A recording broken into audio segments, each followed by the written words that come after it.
9 this morning, the fire department and EMS here in New York City got a phone call from MCC, which is a federal detention facility here in Manhattan in New York City. What we know from officials that have been briefed on what happened, he was found, it appeared that he had hung himself in his cell or wherever he was being held within MCC.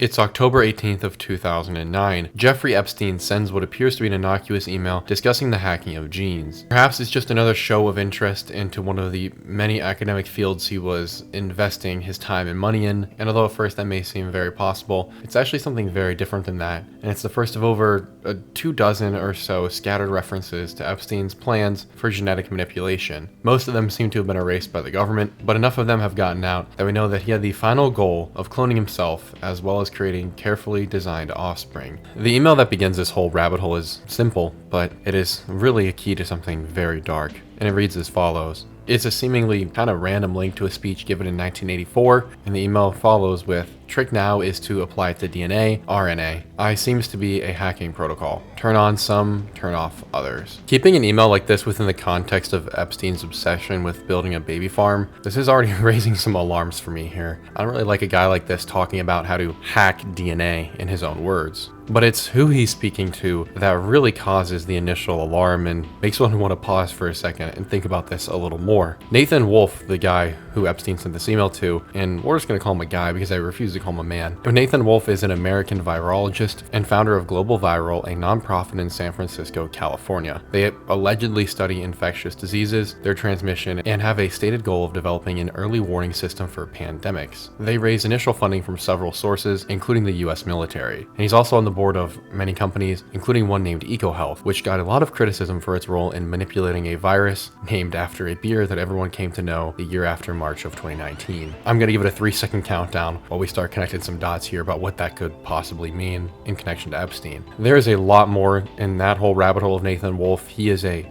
weird dude, including being a founding member of Ghislaine Maxwell's Terramar project, but needless to say, he's completely compromised and highly connected throughout the global science world. And this Epstein email, like we said, may seem innocuous, but it's like a feeler, and Epstein knows that Wolf has lots of connections in this space to the right minds for the long-term goal of building a clone. And make no mistake, as we shall see clearly stated throughout these emails, that is very obviously Epstein's goal.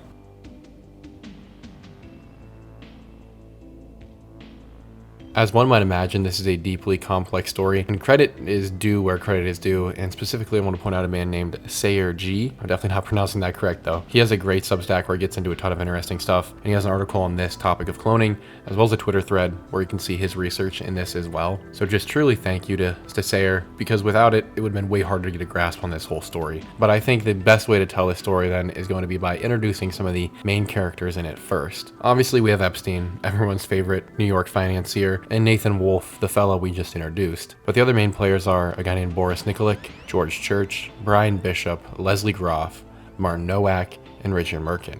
Brief introductions are in order, I believe, otherwise those are just names in a vacuum. Boris Nikolic is someone you might have heard of if you're into researching this topic. His name is in the files over 14,500 times, and he was Bill Gates' science advisor. He's a biotech investor, founder, a very wealthy dude, and one of the most telling emails that he sent to Epstein reads as follows. "Next time when you see those beautiful, young, and gorgeous, just jump on them and deliver them straight to 71st. So that's the kind of guy we're dealing with. Leslie Groff, this is Epstein's assistant. She's also pretty well known. She connected the kiddos and him and vice versa, and is one of several of Epstein's closest co-conspirators in this whole story. She helps a lot with the management of Epstein's DNA and collections, which is just as horrifying as it sounds. Martin Nowak, he's a professor of math and biology at Harvard and known for his work in the world of evolutionary dynamics. He's also been put on leave twice over his Epstein connections. He received tons of money from Epstein and even thanks Epstein directly, I can't even believe this, gone 4K to another level. In Martin's 2011 textbook entitled Evolutionary Dynamics, Exploring the Equations of Life, he thanks Epstein directly and he says, quote, "I thank Jeffrey Epstein for many many ideas and for letting me participate in his passionate pursuit of knowledge in all its forms. Side note, imagine being a student in a class and you're assigned that book and you open it up and see that written in there. That would make me wonder about the quality of the information, to say the least. Nowak seems to be involved in a large portion of Epstein's genetics and cloning pursuits, and to that end, Epstein was obviously very appreciative of Martin's work, as he left him $5 million in his will. And his most well-known and/or disturbing Epstein email reads as follows: "Our spy was captured after completing her mission." And the response is, "Did you torture her?" Yeah, I think that one speaks for itself. Brian Bishop, this guy is someone hard to get a pin in, especially how he got so wealthy. We do know he was early into institutional crypto and likely came from some dough as well. I'm just assuming there. His claim to fame, though, is that he is heavily into transhumanism and into genetic manipulation. It's already a weird thing to be into, but he somehow makes it even stranger. He doesn't make much of an appearance in this story, though, until later, when he basically holds Epstein's hand as they walk fully into the cloning process. And finally, best for last, George Church. That's right, we have both the last names Bishop and Church attached to people who intimately helped Epstein with genetic manipulation and the final goal of human cloning. Ironic would be an understatement. George Church is a guy who has the look of someone who should appear 2,200 times in the files, is how I'll say it. He is a leading geneticist on Earth, if not the most prominent as a whole. He has founded over 50 biotech companies, including 16 alone in 2018. He is extremely successful in his field, very highly regarded, and has a reputation to do just about whatever he wants. And most importantly, all of the knowledge one might require if they wanted to pursue cloning a human. And he does admit, as we shall see, to having that exact goal. Finally, when I say cloning, I want to state, I don't want you to think copy and pasting a 65-year-old Epstein, and then there's two. I mean something more along the lines of using his DNA to create a replica Epstein grown from the moment of life at conception all the way through birth and onward. And we get evidence this is Epstein's goal because he also invests in the very real technology that allows for genetic alterations of a baby in the womb and in the embryo state, famously done in 2018 by a Chinese scientist to massive outrage. Ironically, it's not all that dissimilar to the cloning scene on the water planet of Camino in Star Wars, human DNA copied from an original host and then replicated en masse. The goal can be whatever it is that you wish.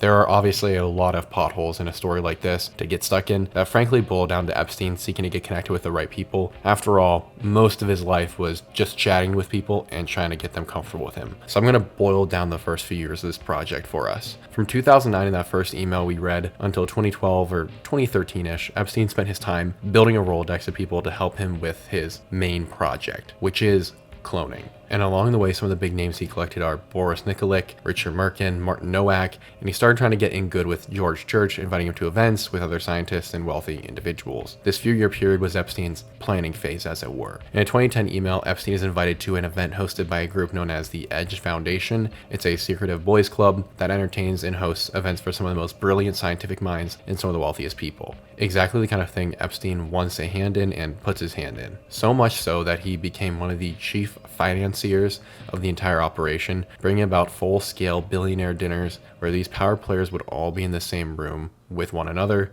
You have the money and you have the know-how. What bad could happen, right?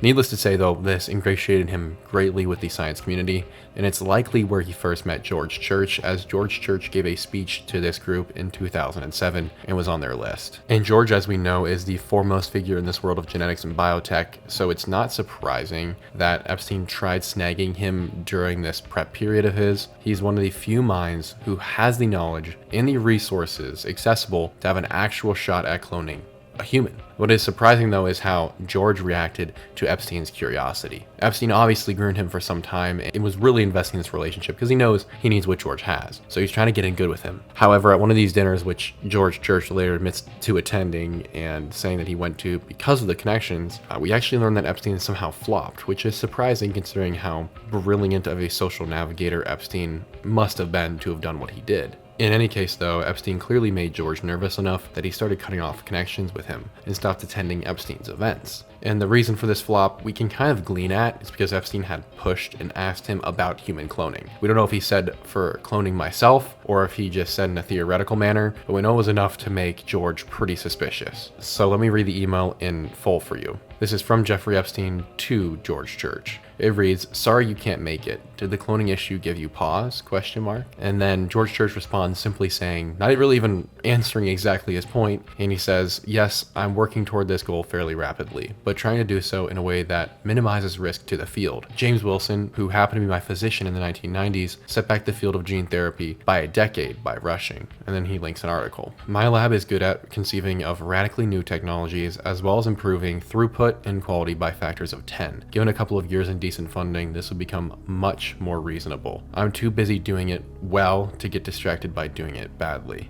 George." Here in that email, it's pretty clear that it was obviously the cloning topic that had made him so concerned, because he discusses how he doesn't want to accidentally rush this and mess something up and cause damage to this entire field. But it also goes a little bit deeper than that, because in this email that Epstein gets sent by George references a fellow by the name of James Wilson. And since I was born in 2003, this went right over my head. It might as well have been 100 years ago. However, things made a little bit more sense when I looked up the name that he was referring to, and I found an article about a boy named Jesse Gelsinger, who in 1989 had a rare metabolic disorder named ornithine transcarbamylase. At essence, it's a blood disorder, and it's seen as uncurable. And in Jesse's case, he had a mild one because he managed to live beyond just infancy, but it came with the cost of him having to eat very little protein and take some 50 pills a day. Jesse began becoming increasingly opposed to continuing this diet and these pills, and so when him and his family learned of a study seeking to use a new revolutionary medicine to solve this problem that he had, he was curious. And so a connection was made between James Wilson and the family. They found out that he had actually,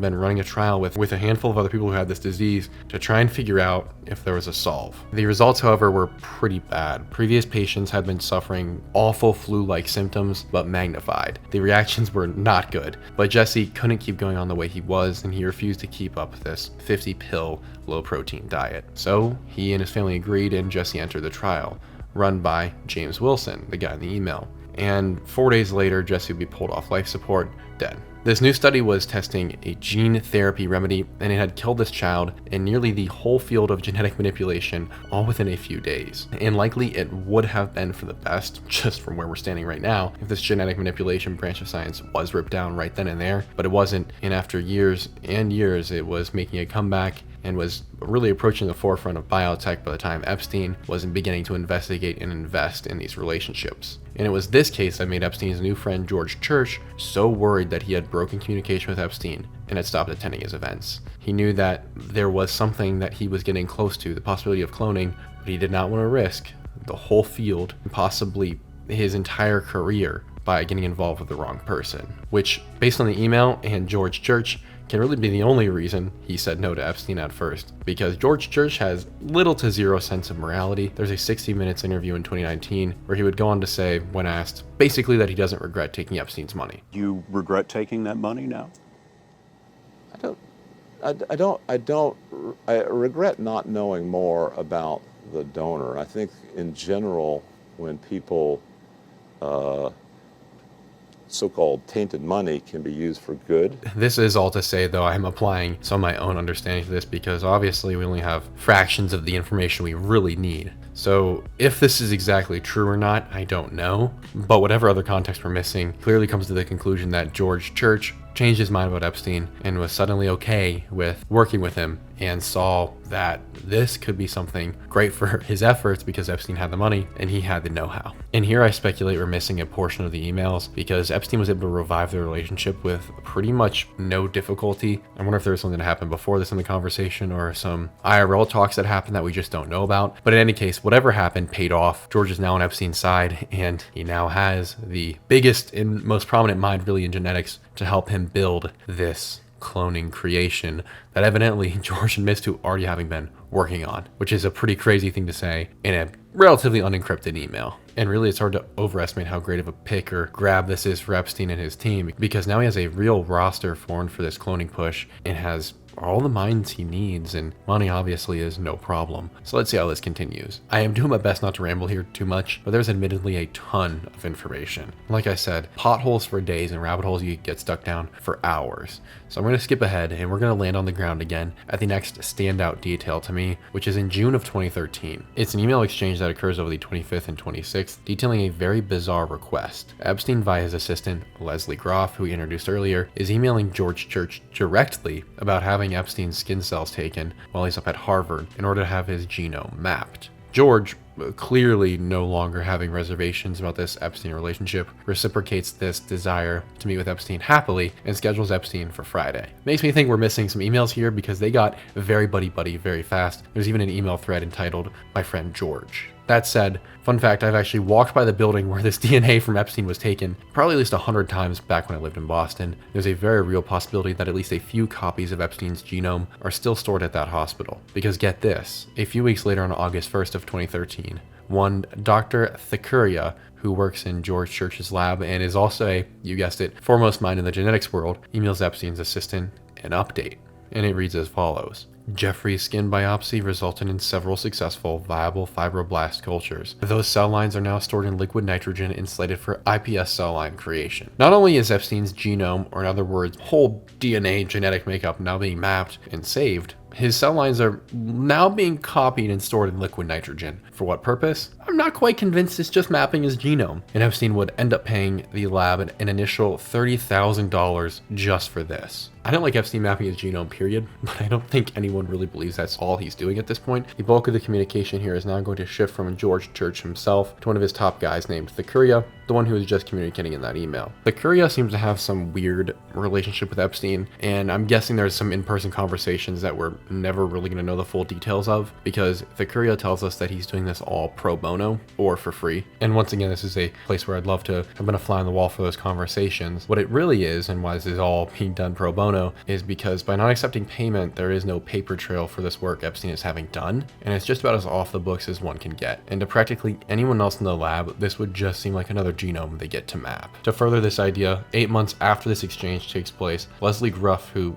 really seems to be on point for the whole genetics piece of the Epstein saga, reaches back out to Thikuria, introducing Jeffrey's accountant, Rich Cant, basically making a formal declaration that this is going to be the source of the money, this is who you go to for those transactions. And in this case, he's brought in because Epstein now wants another $5,000 genetic workup conducted. It becomes clear here that this is not just a curiosity for Epstein, he's investing a fortune and has taken years to curate these specific relationships, and is not simply getting everything about his genetic makeup etched into the records for the purpose of seeing what diseases he's predisposed to. But to really hammer in the notion that this is all going to be off the books, George Church's employee and colleague, Dr. Thikuria, says, Jeffrey and I agreed the research route made the most sense. For one, ordering a whole genome on a presumably healthy patient is not currently indicated. Doing this as a patient, at least at MGH, would also entail creating a medical record of the encounter and the results. Our plan is to keep this data private, at least until he has a chance to review with me. So for this reason, we also agreed to go the research study route with his genome. In other words, we're doing this in a way that creates no records, no patient intakes, no forms. No one really at Mass General Hospital, except for these guys, is going to know whose DNA this is, whose genome this is, and what the purpose of it is. And it's going to be mixed in with a large batch in another research study. A hunk of genetic code going completely unnoticed, only known to a select few. I don't think this is just a genome mapping project for the sake of finding out what diseases Epstein is predisposed to. And so it's great to see America's top medical minds here breaking laws, bending rules, and bending over for a known child raping trafficker. This exchange really does say more than most.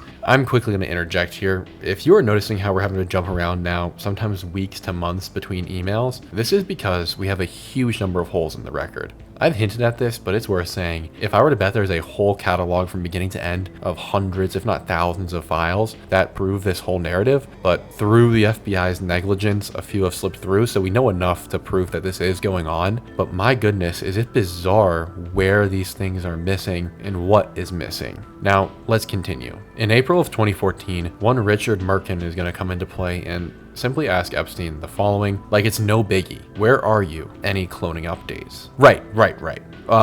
What is the world we live in? Just like that, the cat is out of the bag? Richard, based on his own words, is full well aware of Epstein's long-term goal in all this work and relationship development. A couple months later, in mid to late June of 2014, the courier comes into play again from George Church's lab and meets Epstein in person to collect some saliva samples. Why? I don't know, because they already have been mapping his genome and cell lines for like a year. I would now think then that that would have been enough, and it would only be necessary to come get saliva if one were seeking to go beyond just some genetic curiosity. Epstein's accountant, Cant, then sends the courier two $1,000 checks for his work. Pro bono work, let's reiterate. Recalling here, these $1,000 checks are not for the courier, that is just to cover the costs. The following month, July 10th, is when things really begin moving fast though. Whatever hesitancy George Church initially had about working with Epstein and the image damage that could occur if this came out and he tried it and was wrong is gone now. He pitches Epstein a $10 million investment plan into a handful of biotech companies. This $10 million can be seen in a few ways at the same time. $10 million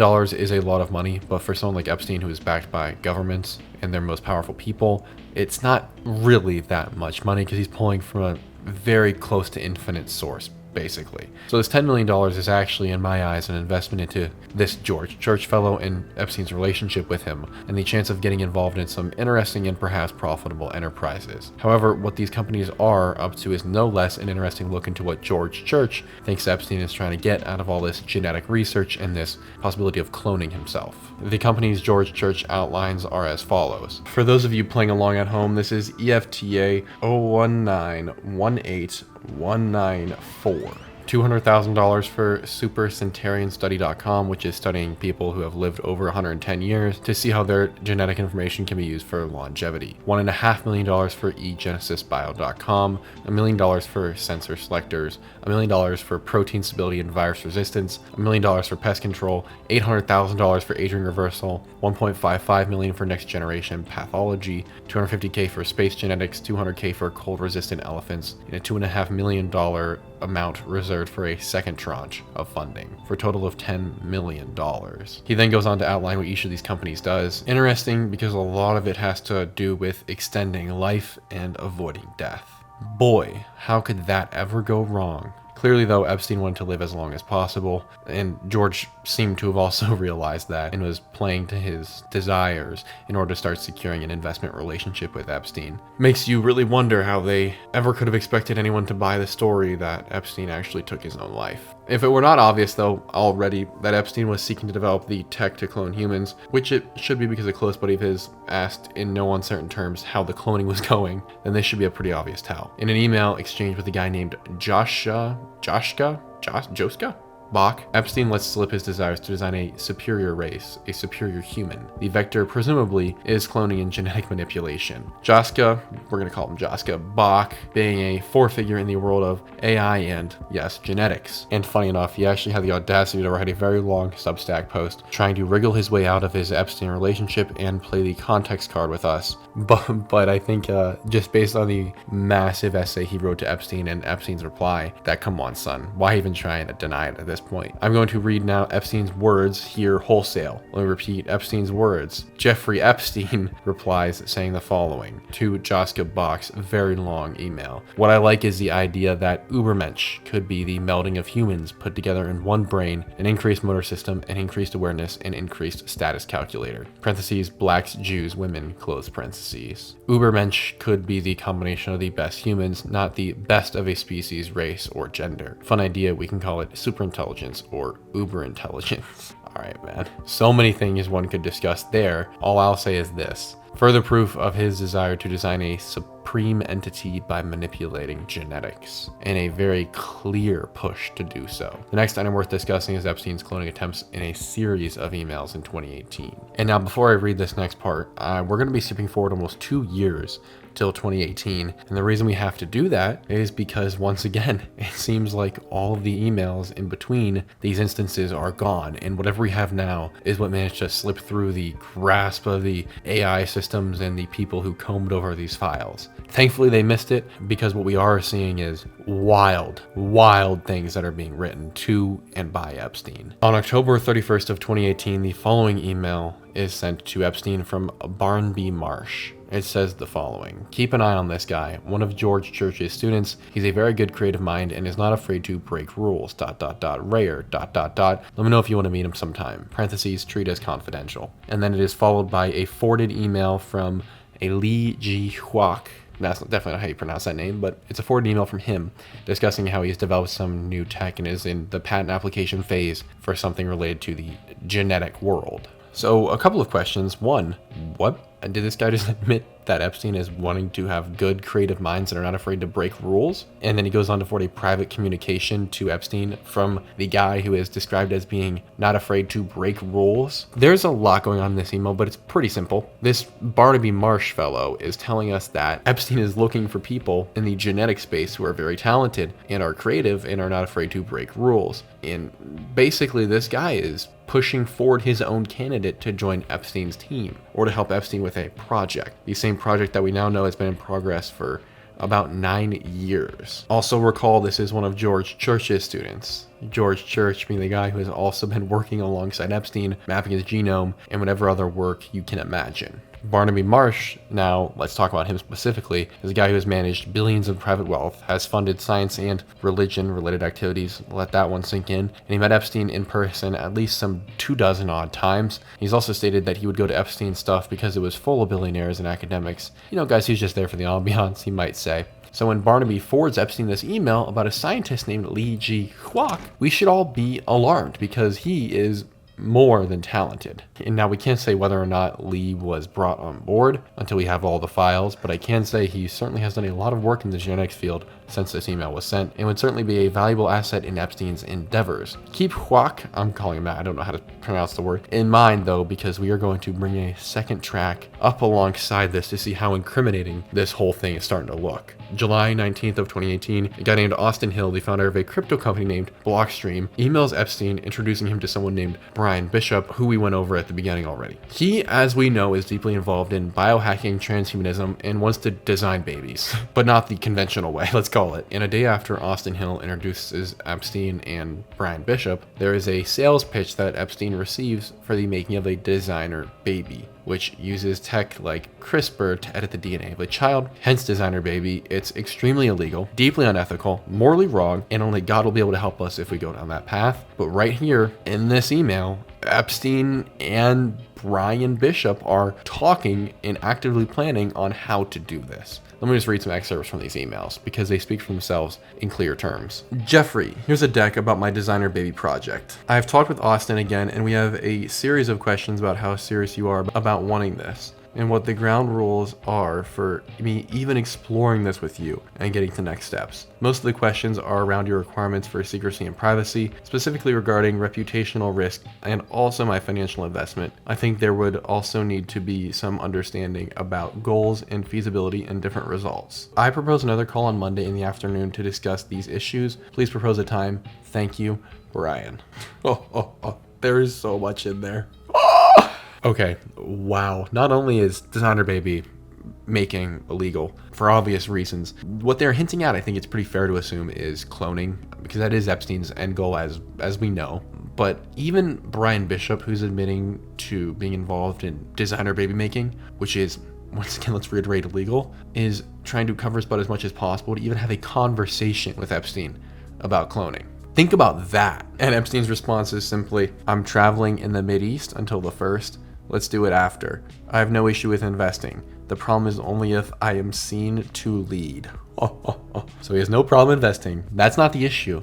The only issue is if Epstein is seen leading a project with designer babies and cloning himself. Because if people are horrified at the idea of designer babies and cloning as is, imagine if it was gotten out that Epstein was funding this. The horror and shock should be unparalleled. Needless to say, whatever you want to call Jeffrey Epstein's charm works. The guys meet July 23rd, 2018 via the internet. The discussion, for which we don't have the transcripts, but what we do know is that Epstein sent himself an email calendar reminding him that it was happening. And this is a quote, agenda, designer babies, structuring, finance, privacy, project goals, feasible outcomes, timelines. And the link for this meeting is Tax Master Genetics. I do now have to wonder when researching this if that Tax Master is a reference to Epstein, whose cover story in the media for a long long time was as a guy who was an expert in the tax world. Something to keep you up at night, I suppose. 3 days later, though, after the meeting, Bishop emails Epstein a use of funds spreadsheet that Epstein had requested. And make no mistake, the email explicitly states, quote, the designer baby in human cloning company.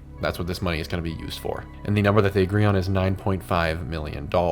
The run rate for the new investment is 5 years, and the goal is obviously to edit human DNA and clone humans, specifically Epstein. And a direct quote from these emails is the following, from Brian Bishop in reference to the money. Quote, this gets us out of our self-funded garage biology phase to the first live birth of a human designer baby and possibly a human clone within 5 years. Once we reach the first birth, everything changes and the world will never be the same, much less the future of the human species. Yep. That is a real quote. We, once again, I think are missing some context and some other emails, but we do know that on August 16th, Bishop recaps Epstein, letting him know that he had visited Lithuania, where he spent time with Simon Black, the founder of a company named Sovereign Man, which does offshore asset structuring and handles regulations for the wealthiest of individuals. And the rest of the story in the files is about what you'd expect. Successes at this endgame of cloning. Bishop uses his Ukrainian biolab and begins mouse studies, seeing high success. Epstein discusses how he likes the idea of implanting an embryo and waiting 9 months, and finishes with the words, great ending. Ukrainian biolabs being why the US has given so much treasure and blood. Not even going to get into that though. Essentially, there are things over there that the government does not want to see the light of day. Digressing. Funny enough, November 2018 hits, and in these emails we get to see Epstein a little concerned, as they may have been outdone in the quest for designer babies and cloning by Chinese scientist Zhang Hua? Definitely did not pronounce that correctly either. This Chinese scientist announced that he had successfully edited human babies for specific characteristics. Epstein asked Bishop's commentary on this and if they've been beaten, essentially, and Bishop then transcribes the whole announcement and interview and sends it to Epstein, following with confident words about how essentially what the Chinese have done is rudimentary and they and Bishop's lab are far beyond that. And I'm going to read this email where he's discussing with Epstein the differences between this Chinese scientist and what his lab is doing. I am sure you've seen the news. Short version of the core technical problem. There's high mosaicism because of their technique, meaning only a low percentage of cells in the body have any of the modifications. My team has been working on a new technique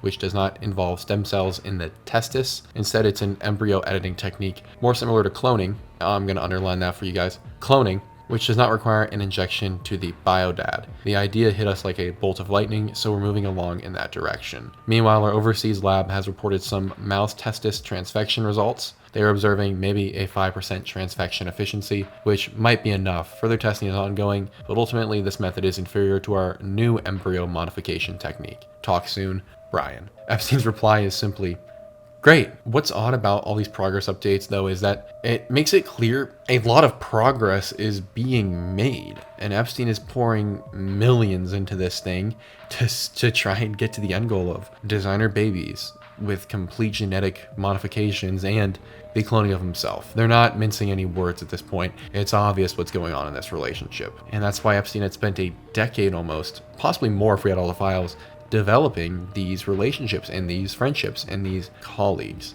So why then does everything drop off right there in 2018? Epstein wouldn't be reported in the mainstream narrative as deceased for another year-ish, and a guy who has spent a decade on a problem like this and all that money wouldn't just suddenly stop being interested. And they also, on the other flip side, even if Epstein, for whatever reason, just stopped being interested, the other people are still working on this and are still receiving this money and are still working on the money they have. So it reads more like, and kind of proves this idea that we only have a fraction of the story. And we are fully aware, as it stands, that the government has been deleting files from the Epstein collection. Not to mention we only have a fraction of the files as it is. So logic would suggest then that we are only seeing a small part of the story, and the reason the messages on the cloning topic seem to fall off the edge is because the rest of the record is redacted. And we get a pretty good idea that this is happening because of the holes in the story, where months and in some cases over a year go by without an update or any updates. Conversations that seem to be part of a larger context that we just don't get. And I touched on this earlier, but if I were to wager, whatever systems and people comb through these documents likely just didn't realize what was in these roughly 24 pages and what it reveals. Because it's a project so dark and disturbing and outlandish, it doesn't seem real. It seems like science fiction, and yet by all accounts it was actually happening, and even more alarmingly, it is actually happening. The cloning element, you know, the main theme of this video, is incredibly disturbing.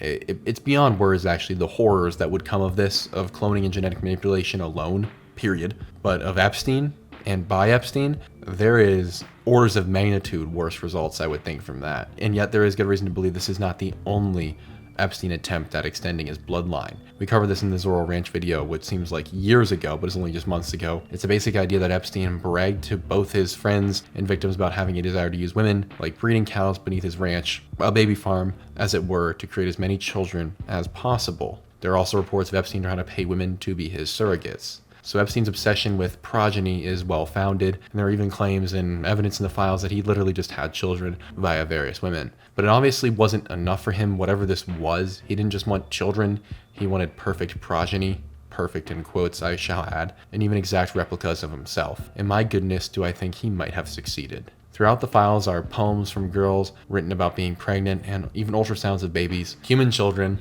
directly descended from Epstein. A horrifying thought, but a real possibility considering that the 1953 trust, which was signed just one day before Epstein allegedly passed in prison, has a clause which reads as follows. To, really redacted name, if she survives me, the amount of $10 million. In addition, if she survives me, my trustees are directed to pay an additional $5 million as per redacted instructions. The writing suggests to me and others that this could be referencing a child and the child's guardian, which would then explain why the money could not go directly to that child and why someone else is overseeing it. So now I guess we have to ask the final question. If Epstein succeeded in this goal of designing his quote-unquote perfect progeny, and the real kahuna, cloning. And honestly, I don't know. But in either case, I don't really think it matters, because in all likelihood, he will.